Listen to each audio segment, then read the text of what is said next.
मैंने सुना कि मुल्ला नसरुद्दीन जब मरने के करीब हुआ तो उसके चारों बेटे इकट्ठे हुए, परिवार के और भी लोग इकट्ठे हुए। पहले बेटे ने कहा कि अब पिताजी जा रहे हैं, इस अवसर को हमें ठीक से मनाना चाहिए, उनको विदा ढंग से देनी चाहिए। मैं जाता हूं और एक इम्पाला गाड़ी किराए पे ले आता हूं, उसमें ही रख के उनकी अर्थी को मरघट ले चलेंगे। दूसरे बेटे ने कहा कि जब वो मरी गए तो क्या इम्पाला और क्या एम्बेसडर चल जाएगी, ना कि इम्पाला में पैसा खराब करना। और आदमी तो मरी गया, अभी मरे नहीं है, अभी नसरुद्दीन पड़े सुन रहे हैं। तीसरे ने कहा एम्बेसडर की क्या जरूरत है, अरे बड़े बड़े भी अर्थी पे चढ़ के जाते, नाक का दिखावा करने से क्या फायदा, बेकार का खर्चा हो जाएगा। हमारा तो ख्याल अपनी अर्थी पे ले चलना चाहिए। चौथे ने कहा कि आजकल बांस लकड़ी हर चीज महंगी,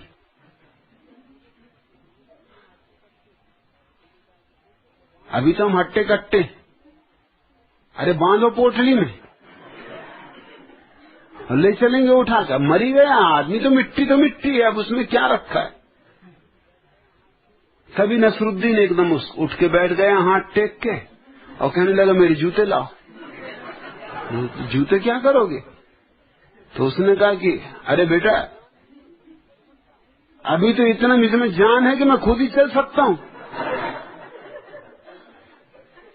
तो मैं खुद ही चलता हूं, वहीं मर जाऊंगा कब्र पे ही, तुमको इतनी झंझट न करनी पड़े।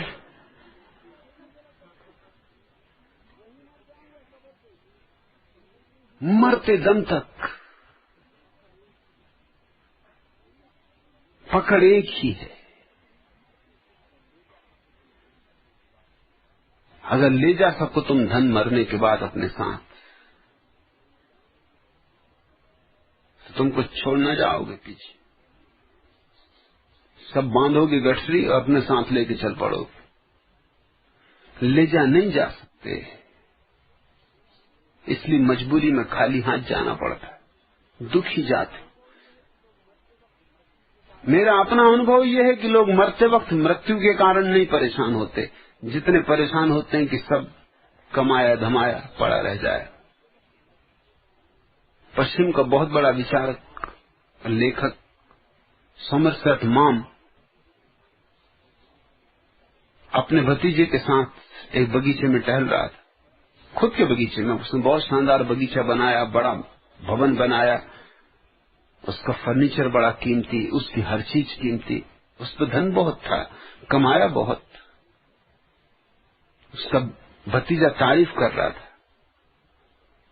कि आपका भवन सुंदर, आपका बगीचा सुंदर, आपका फर्नीचर अद्भुत। लेकिन समरसेट मॉम बहुत उदास हो गया। उसने कहा कि तू मत कह ये बातें, मत कह, इससे मेरे दिल को बहुत चोट पहुंचती।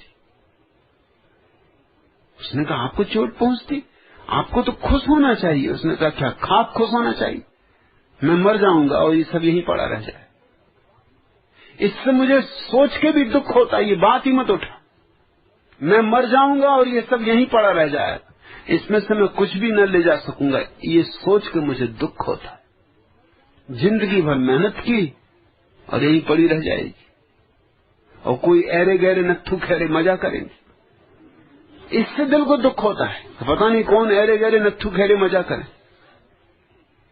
तुमने बनाया मकान, रह रहे ऐरे गहरे नत्थु खैरे, तुम्हारी आत्मा यहीं घूमती रहेगी भूत प्रेत होकर, ऐरो गहरों को सताएगी, तुम जा ना सकोगे कहीं और। मरघट के बाद भी तुम यहीं चक्कर मारोगे। वो लोग ठीक ही कहते हैं कि मर जाने के बाद भी लोग सांप होके अपने गड़ाए धन पे बैठ जाते हैं। उसका मतलब इतना ही, कोई सच में ही सांप हो जाने की जरूरत नहीं, कुछ बिच्छू हो जाते हैं, कुछ हो जाते हैं। कोई सांप नहीं, कोई ठेका थोड़ी लिया। मगर प्रयोजन इतना है कि वो यही कब्जा जमा के बैठे रहते। एक आदमी मर रहा था, उसने अपने 3 मित्रों को बुलाया और उनको कहा कि देखो, सुना है मैंने कि मरने के बाद कोई आदमी कुछ ले जा नहीं जा सकता, लेकिन मैं इस नियम को तोड़ना चाहता हूं, मैं लेके जाऊंगा। तुम तीनों मेरे जिगरी दोस्त, तुम मुझ पे इतनी कृपा करना। मेरे पास 60 लाख रुपए, 20-20 लाख तुम तीनों को बांट देता हूं। तुम तो मुझे भरोसा है, जीवन भर का हमारा साथ। पहला मित्र बंगाली था, उसने कहा कि ठीक। क्या करना है इन 20 लाख? करना कुछ नहीं, जब मुझे दफनाया जाए, मेरी लाश जब कब्र में रखी जाए, तो तुम 20 लाख रुपए चुपचाप कब्र में सरका देना, किसी को पता न चले। बस इतनी होशियारी करना, किसी को पता न चले, नहीं तो लोग उखाड़ के ले जाएंगे। मैं साथ ही ले जाना चाहता हूं। बंगाली बाबू ने कहा कि ठीक। दूसरे सज्जन पंजाबी थे, उन्होंने कहा कोई फिक्र नहीं, बिल्कुल फिक्र मत करो, किसी को कानो कान पता नहीं चलने दूंगा, गड़ा दूंगा 20 लाख रुपए। तीसरे सज्जन मारवाड़ी थे, उन्होंने कहा तुम फिक्र करना ही मत, मैं अकेले ही कर सकता था 60 लाख गड़ाने का काम, लेकिन तुम 3 में बांटते, कोई बात नहीं, तो भी कर दूंगा।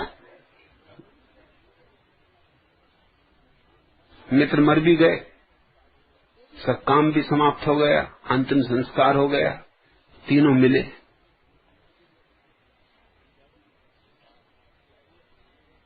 पंजाबी ने कहा कि भाई क्या हुआ, रुपयों का क्या हुआ? मैंने तो बिल्कुल गड़ा दिए।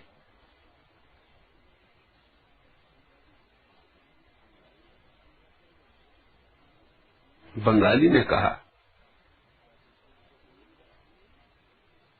कि क्या तुम सोचते हो तुम नहीं गड़ाए? गड़ाया मैंने भी,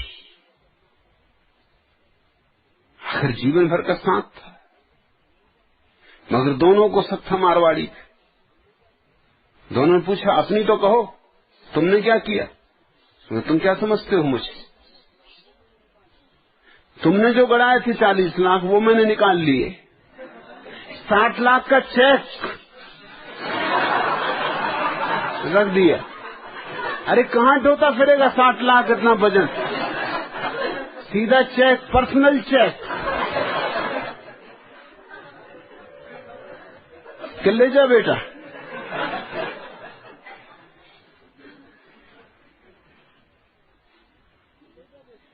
मरते दम तक आदमी इस कोशिश में रहता है कि ले जाऊं। कहां ले जाओगे, कैसे ले जाओगे? और जो ले जाने योग्य है वह तुम कमाते नहीं, वह तो तुम गमाते हो। एक ही चीज ले जाई जा सकती है, वह ध्यान। ध्यान ही इसलिए धन। कहें गुलाल सतगुरु बलिहारी, जाति पांति अब छुटल हमारी। कहते हैं सदगुरु बुल्ला साहेब की कृपा कि हमारी जाति पांति भी छूट गई, ये हमारी बाहर की पकड़ भी छूट गई, ये धन पद की दौड़ भी छूट गई, ये 84 का चक्कर निपटा। सदगुरु ने हमें असली धन से जोड़ दिया। नगर हम खोजले चोर अबाठी। और कौन है जो तुम्हारे जीवन धन को चुराए ले जा रहा है? तुम सारे नगर में खोजते फिरते हो कि कहां है वो चोर, कहां है वो बेईमान जो मेरी जिंदगी को नष्ट कर रहा है। ख्याल रखना, ये हम सबकी धारणा है कि कोई और हमारी जिंदगी को नष्ट कर रहा है। हम हमेशा दायित्व किसी और पर देते। पति सोचता है इस पत्नी की वजह से मेरी जिंदगी बर्बाद हुई, नरक कर डाला दुष्ट ने। और पत्नी भी यही सोचती कि इस कल मुहे से कहां से मिलना हो गया, किस दुर्भाग्य की घड़ी में सारी जिंदगी मिट्टी में मिला दी। नहीं तो आज कहीं राजरानी होती। इधर घर में मिट्टी के भांडे भी नहीं। प्रत्येक व्यक्ति दूसरे पर दोष दे रहा है। ये हमारी अपने अहंकार को बचाने की प्रक्रिया है। दोष दूसरे पर दे दो, और दोष दूसरे का नहीं है। गुलाल ठीक कहते, नगर हम खोज दे चोर अबाटी। हमने सारा नगर खोज डाला कि है कौन जो हमें लूट रहा है, हम बर्बाद क्यों हो रहे हैं, हमारी जिंदगी का धन कौन खींच ले जाता, कौन चूस लेता है हमारे जीवन को, कौन बना देता है नरक को। सारा नगर हमने खोज डाला। निस बासर चहूं और धाइले, लुटत फिरत सब घाटी। सब जगह हमने घूम के देखा, जहां गए वहीं लुटे। मामला क्या है? जैसे इस जिंदगी में लुटने के सिवाय कोई और उपाय ही नहीं। और हम बहुत बचने की कोशिश किए, यहां भागे वहां भागे। तुम कितना इंतजाम नहीं करते कि सब बच जाए, जिंदगी बच जाए, कुछ अर्थ जिंदगी में हो, कुछ गरिमा हो जिंदगी में, कुछ रस हो जिंदगी में, कुछ सुख हो। कितनी कोशिश नहीं करते, मगर सब लुट जाता है। काजी मुल्ला पीर औलिया सबसे पूछा, सुरनर मुनि सब जाति, सबके पास गए, लेकिन पाया कि सबकी हालत वही है, सभी लुटे। यहां कोई बिना लुटा नहीं बचा है। जोगी जति तपी सन्यासी, जोगियों से पूछा, जतियों से पूछा, तपस्वियों से पूछा, सन्यासियों से पूछा, धरी मारियो बहुभांति। वो सब कहते पता नहीं, मगर बर्बाद हो गए, लुट गए। दुनिया नैम धर्म करी भूलियो, गर्व माया मदमाती। और कुछ ऐसे हैं जो इसको बुलाने के लिए कि हम लुटे नहीं हैं, औपचारिक धर्म को निर्मित कर लिए। मंदिर में पूजा कराते हैं तो फूल चढ़ाते, मस्जिद में जाके नमाज पढ़ाते, कुरान पढ़ लेते हैं, बाइबल पढ़ लेते हैं, गीता पढ़ लेते हैं, कभी सत्यनारायण की कथा करवा लेते, और सोचते हैं कि इस भांति असली धन को बचा रहे हैं। दुनिया नैम धर्म करी भूलियो, गर्व माया मदमाती। और इतना ही नहीं, फिर इस नियम धर्म को करने के कारण अहंकार खड़ा होता है कि मैं धार्मिक, मैं सात्विक, मैं साधु, मैं पवित्र। देवहर पूजत समय सिरानो, और मंदिरों में जाते जाते समय गंवाया। कोई संग न जाती, न मंदिर साथ जाने वाले, न मंदिर की मूर्तियां साथ जाने वाली, न गीता साथ जाएगी, न कुरान, न वेद। ये सब यहीं पड़े रह जाएंगे, सब बाहर हैं। जब तक तुम्हारे भीतर का वेद ना जगे, जब तक तुम्हारे भीतर उपनिषद ना जन्मे, जब तक तुम्हारे भीतर कुरान की गुनगुनाहट पैदा ना हो, तब तक कुछ काम नहीं आएगा, सब पड़ा रह जाएगा। जब तक तुम ही मंदिर ना बन जाओ, कोई मंदिर तुम्हें बचा नहीं सकता। और जब तक तुम्हारा धर्म केवल एक औपचारिकता मात्र है, एक सामाजिक व्यवहार, करना चाहिए इसलिए करते हो, लगा लिया तिलक, पहन लिया जनेऊ, क्योंकि लोग कहते हैं ऐसा करना चाहिए तो कर रहे हो। भीड़ भाड़ के हिस्से होने के लिए ये उचित भी है, नहीं तो भीड़ नाराज हो जाती। और भीड़ में रहना है, भीड़ में जीना है, तो भीड़ जैसे रहो। भेड़ होके रहो तो भीड़ में रह सकते हो। मानुष जन्म पाए के खोइले, भ्रमत फिरो 84। और मनुष्य जैसा अद्भुत जीवन पाया, फिर भी खो रहे हो, फिर भटकोगे 84 कोठियों में। एक बार ये द्वार चूका तो फिर पता नहीं कब मिले। दास गुलाल चोर धरी मार लो। गुलाल कहते मैं तुम्हें पता दे देता हूं चोर का, पकड़ धर मारो। दास गुलाल चोर धर मार लो, जाओ न मथुरा काशी, ना तो मथुरा जाने की जरूरत न काशी जाने की जरूरत। चोर तुम्हारे भीतर, चोर तुम्हारा मन है।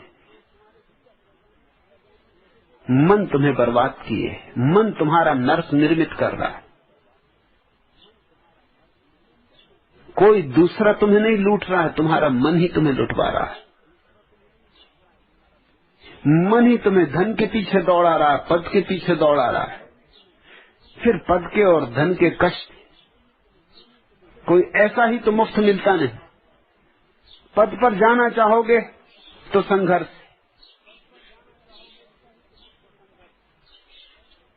न मालूम कितने लोगों के साथ द्वंद्व करना होगा, बड़ी खींचातानी होगी,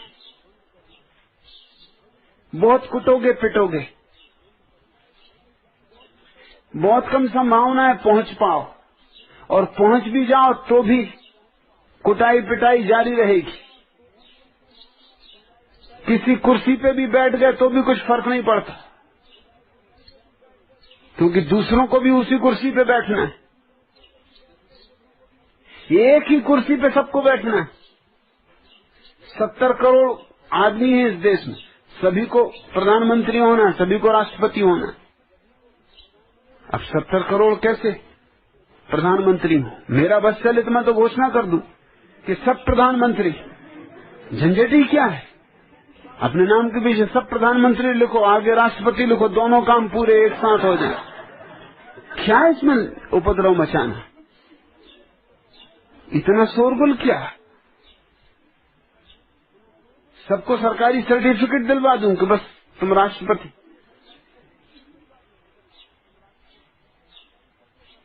मैं एक गांव में गया,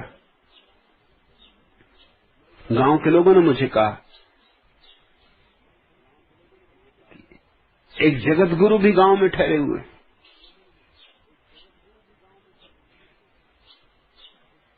वो आपसे मिलना चाहते। मैंने कहा जगत गुरु वो मुझसे क्यों मिलना चाहेंगे?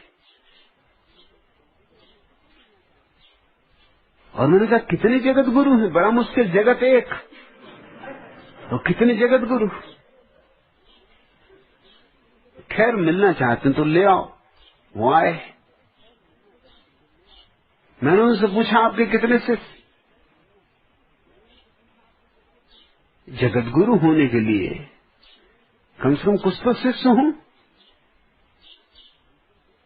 और जगत के किस किस देश में आपके शिष्य? उन्होंने कहा कि शिष्य तो मेरा एक ही है, वो उनके साथ ही था, वही आदमी जो मुझसे कह गया था कि जगत गुरु आपसे मिलना चाहते, यही मेरा शिष्य। वो थोड़े हतप्रभ भी लगे। मैंने कहा हतप्रभ होने की कोई जरूरत नहीं, इसका नाम रख लो जगत, मामला खत्म। इसके तुम गुरु, जगत गुरु। सरल तरकीब निकालो, इतनी परेशान होने की क्या बात है? फिर कोई तुम पे कोई कानूनी अड़चन नहीं डाल सकता। सुप्रीम कोर्ट को भी निर्णय देना पड़ेगा कि तुम जगत गुरु हो, क्योंकि ये तुम्हारा शिष्य, इसका नाम जगत।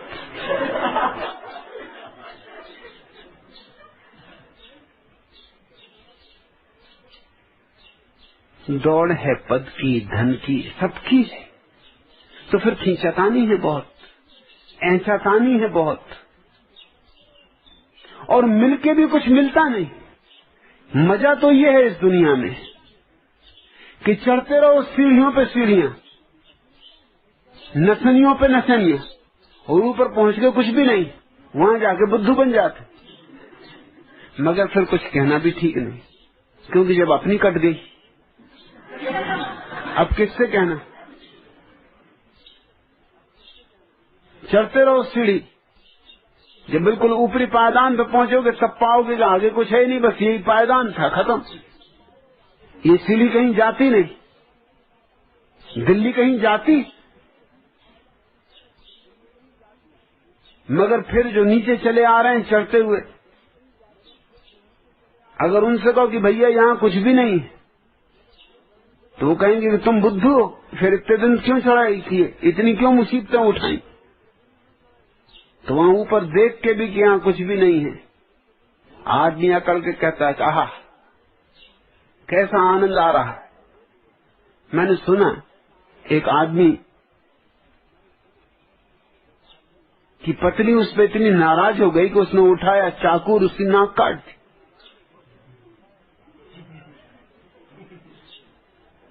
आदमी भी बड़ा होशियार था, गांव के लोग उसको नेता मानते थे, नेता जी था वो। उसने कहा क्या करना, अब नाक तो कटी गई। वो दूसरे गांव चला गया और एकदम मस्त रहने लगा। रहेगा तो कैसे मस्त, मगर दिखलाने लगा। कोई भी आए एकदम डोलने लगे, जैसे बुल्ला शाही हो ये। लोग पूछें कि भाई बात क्या, आप इतने मस्त क्यों? तो वो कहता कि मस्ती का कारण नाक का कट जाना। नाक कटने से मस्ती का क्या संबंध? ये नाक की वजह से ही आड़ थी परमात्मा मेरे बीच। नाक क्या कटी कि आड़ हट गई, एकदम दरवाजा खुल गया। अब तो बस मजा ही मजा है, झरत दसों मिस मोती। तो क्या कहना, आनंद ही आनंद की वर्षा हो रही। फिर आदमी होशियार था, वो कहता नाक का अर्थ तो तुम समझते हो, नाक यानी अहंकार का प्रतीक। लोग कहते ये बात तो ठीक है। लोग कहते हैं भाई फलाने की नाक कट गई, नाक चाहे ना भी कटी हो मगर अगर इज्जत गिर गई तो कहते हैं नाक कट गई। लोग कहते हैं कि अरे अपनी नाक संभाल कर चलो, कुछ अपनी नाक का भी ख्याल रखो। अहंकार का प्रतीक तो है नाक, और अहंकार बाधा, ये तो सभी शास्त्र कहते। ये आदमी भी गजब का रास्ता निकाला। सभी शास्त्र कहते हैं अहंकार बाधा है और नाक अहंकार का प्रतीक है। इसने नाक काट दी, अहंकार खत्म हो गया। बात बिल्कुल जस्ती, गणित बिल्कुल साफ। धीरे धीरे कुछ और नालायक मिल गए, जरा हिम्मतवर। उन्होंने कहा अच्छा भैया तो हमारी भी काट दो। तो वो तो लाई था छुरी अपने साथ, वो लोगों की नाक काटने लगा। उनको ले जाता जंगल में और वहां नाक काट देता। नाक काट के वो आदमी देखता, कहीं कोई परमात्मा वगैरह नहीं देखता, न कोई मोती झर रहे न कुछ। तो भैया कुछ दिखाई नहीं पड़ रहा। वो कह रहा दिखाई क्या, हमको पड़ रहा है। मगर जैसी हमारी कटी और हमने फिर भी अपने को बचाया, ऐसी अब तुम्हारी कट गई।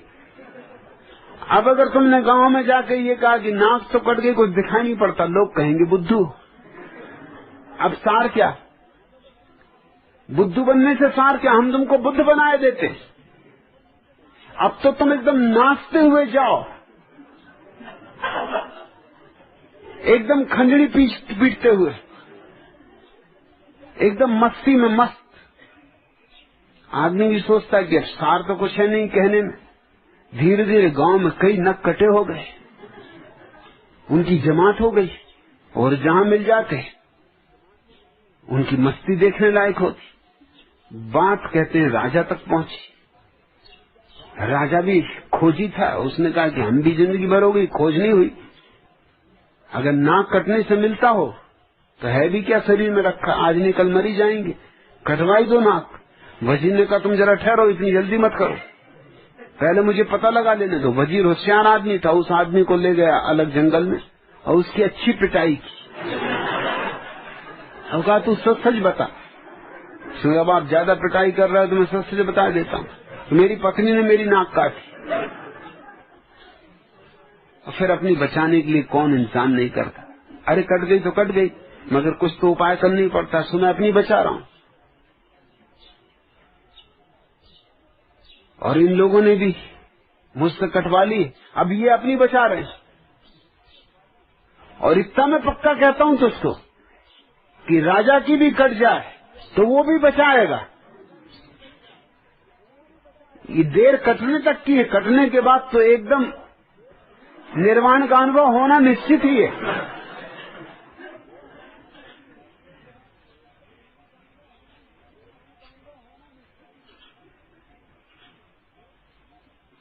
तुम्हारा जो धर्म है वो भी थोथा है, तुम्हारा जीवन भी थोथा है, तुम्हारी भाग दौड़ थोथी। जिन्होंने धन पा लिया उनसे पूछो कि क्या मिला, और जिन्होंने पद पा लिया उनसे पूछो कि क्या मिला, वो सब कहेंगे बहुत मिला, बड़ा आनंद आया, मगर मिला कुछ भी नहीं। कभी किसी को नहीं मिला, मिल सकता नहीं, बाहर पाने को कुछ है नहीं, जो पाने योग्य है भीतर। असली धन भीतर, असली पद भीतर। राम मोर पुंजिया मोर धना, निस्बासर लागव रहु रे मना, बस वहां लग जाओ। 24 घंटे सतत भीतर उतरते रहो, डूबते रहो। जिस दिन तुम अपने केंद्र पर खड़े हो जाओ, जिस दिन अपने चैतन्य के केंद्र पर खड़े हो जाओ, उसी दिन तुम जान लोगे। फिर न कोई मंदिर, न कोई मस्जिद, न काबा, न काशी, न कोई औपचारिक बातें, न हिंदू होना, न मान होना, न ब्राह्मण, न शूद्र। फिर तुम उस केंद्र पर खड़े होकर भगवान के हिस्से हो, भगवत्ता के हिस्से हो। जैसा बुल्ले शाह को हुआ और बुल्ले शाह के साथ बैठ बैठ के गुलाल को हुआ, वैसा तुम्हारे जीवन में भी हो सकता है, होना चाहिए। मानुष जन्म पाई के खोइले बिमत 84, मत खो देना इस परम जीवन अवसर को, नहीं तो फिर भटकोगे न मालूम कितने जन्मों तक। जी एक ही अर्थ है, जीवन की एक ही खोज है, एक ही लक्ष्य, कि हम जान लें कि मैं कौन हूं। जिसने जान लिया मैं कौन हूं, उसने जान लिया कि परमात्मा क्या है। क्योंकि मैं और परमात्मा दो नहीं, अहम ब्रह्मास्मि,